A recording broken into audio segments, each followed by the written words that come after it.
Good morning. This is the Great Basin Fire Potential Briefing for this Wednesday, June 22nd. This is Basil Numerzycki.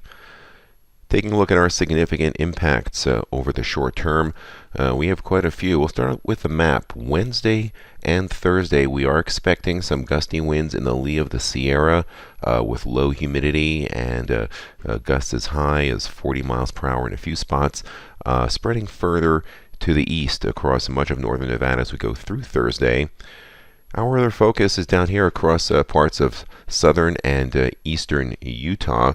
We have some wind issues as well, overlapping with some lightning concerns. The lightning should not be too widespread. It'll be a mix of wet and dry, much of it hitting some of the higher terrain, which is still fairly green, but we do have some concerns of a mixture of gusty winds and some isolated lightning across parts of south central Utah going down into the Arizona Strip and in areas where we have existing fires for today. So we'll keep an eye on that.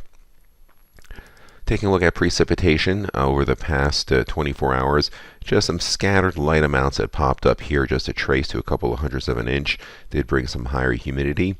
On the right hand side, you can see some lightning confined mainly to southern Utah.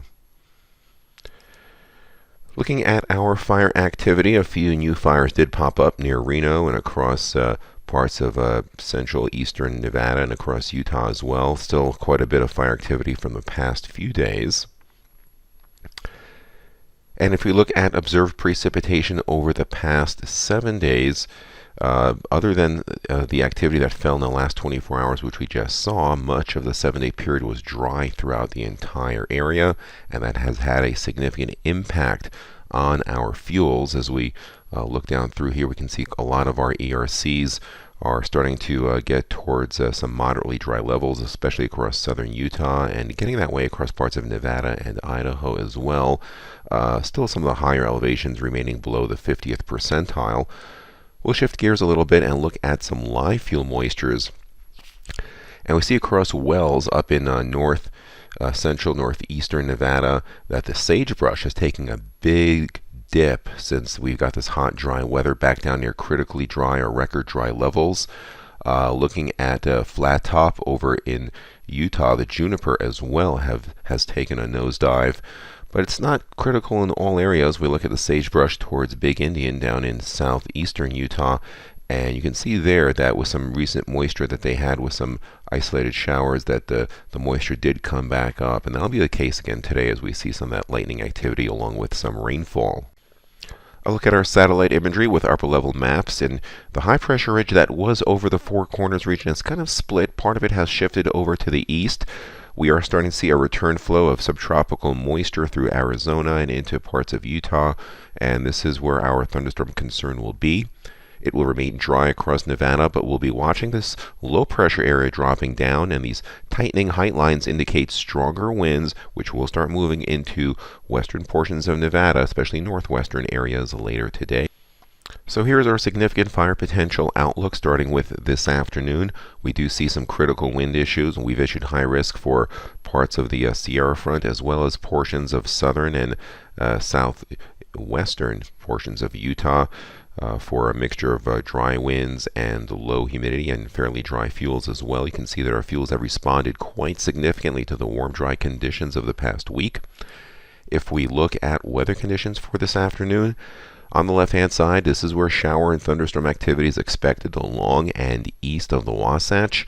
And on the right-hand side are wind gusts this afternoon, and the areas in orange that we see here across Nevada and to a lesser extent across parts of southern Utah indicate wind gusts of 25 to 30 miles per hour. Some of these purplish shades here are actually outflow winds from thunderstorm activity, which could be occurring. But where we see these areas in orange here across southern Utah and across parts of Nevada is where we're mostly concerned for today. Now taking a look at tomorrow with the weather map on the left, again we spoke of that Four Corners high weakening and shifting eastwards. It is this low pressure area now dropping into the Pacific Northwest, tightening this pressure gradient we see here with the yellow lines. That's going to increase the southwest winds, especially across Nevada.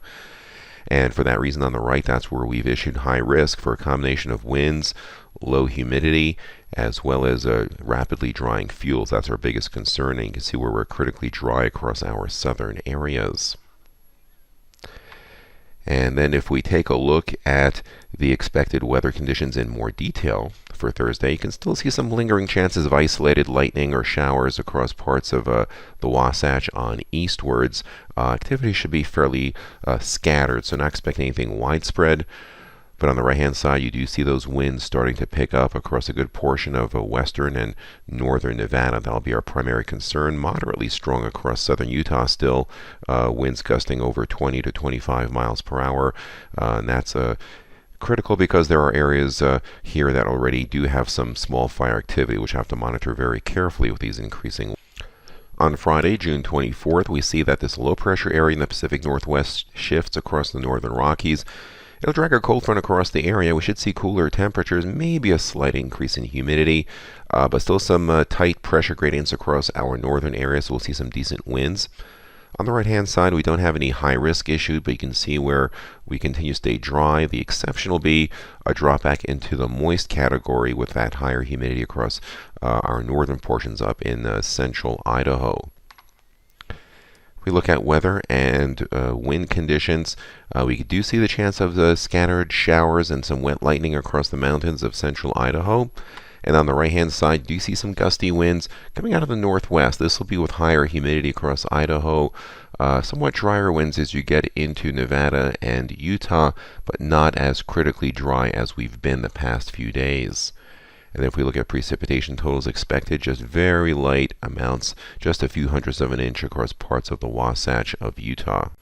And so we go day by day throughout the rest of the period, starting with Saturday. That low tracks off to our east. You can see we have drier air coming in. Our PSAs still remain the same in terms of our dryness levels. As we go into Sunday, we'll notice that the low pressure area tracks well off to our east. But we see high pressure building back into the region, see it amplifying through here, and a bit of a drying response across parts of Idaho with that system.